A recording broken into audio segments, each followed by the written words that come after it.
दोस्तों वेलकम है आप लोगों का विजुअल स्टडी पर। क्या आप जानते हैं कि प्रकाश को भी मोड़ा जा सकता है और उसका रास्ता भी बदला जा सकता है। स्क्रीन पर देखिए, सीधी चलती हुई लाइट पानी में जाते ही अचानक तिरछी क्यों हो गई। बोर्ड भी ऐसे सवाल पूछता है और बच्चे रटने के चक्कर में भूल जाते हैं, लेकिन आज हम इसे बिल्कुल अच्छे से समझेंगे। तो चलो स्टार्ट करते हैं। तो दोस्तों स्क्रीन पर जो अभी आपने देखा, लाइट का पानी में जाते ही मुड़ जाना, इसी घटना को विज्ञान की भाषा में प्रकाश का अपवर्तन कहते हैं। इसकी असली वजह बहुत सिंपल है। लाइट की स्पीड अलग अलग चीजों में अलग अलग होती है। जब लाइट अपना माध्यम बदलती है तो उसकी स्पीड बदल जाती है और इसी वजह से वो थोड़ा मुड़ जाती है। इसे एक उदाहरण से समझते हैं। जब आप खाली सड़क पर साइकिल चलाते हो तो उसकी स्पीड तेज होती है, लेकिन जैसे ही खराब सड़क आती है स्पीड कम हो जाती है। अगर इसकी परिभाषा लिखनी हो तो ऐसे लिखना, जब प्रकाश की किरण एक पारदर्शी माध्यम से दूसरे पारदर्शी माध्यम में जाती है तो वह अपने मूल पथ से विचलित हो जाती है। इसी घटना को प्रकाश का अपवर्तन कहते हैं। उदाहरण देखो, पानी में डूबी हुई पेंसिल का टेढ़ा दिखना या कांच के गिलास में रखा नींबू बड़ा दिखना, यह सब इसी के उदाहरण हैं। बच्चे हमेशा कंफ्यूज होते हैं कि लाइट कब किधर मुड़ेगी, तो बिल्कुल आसान भाषा में समझो। पहला है विरल माध्यम, जिसमें प्रकाश की चाल ज्यादा होती है, जैसे हवा। दूसरा है सघन माध्यम, जिसमें प्रकाश की चाल कम होती है, जैसे पानी या कांच। अब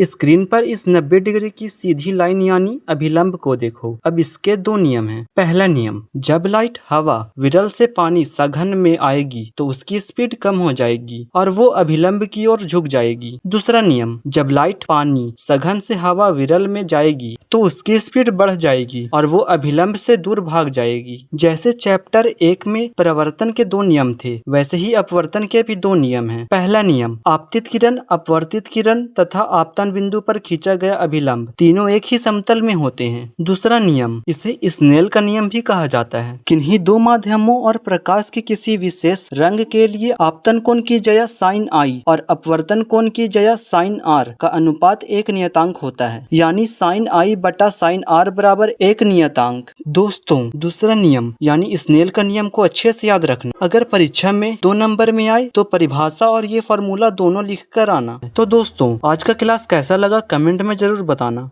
थैंक्स फॉर वॉचिंग।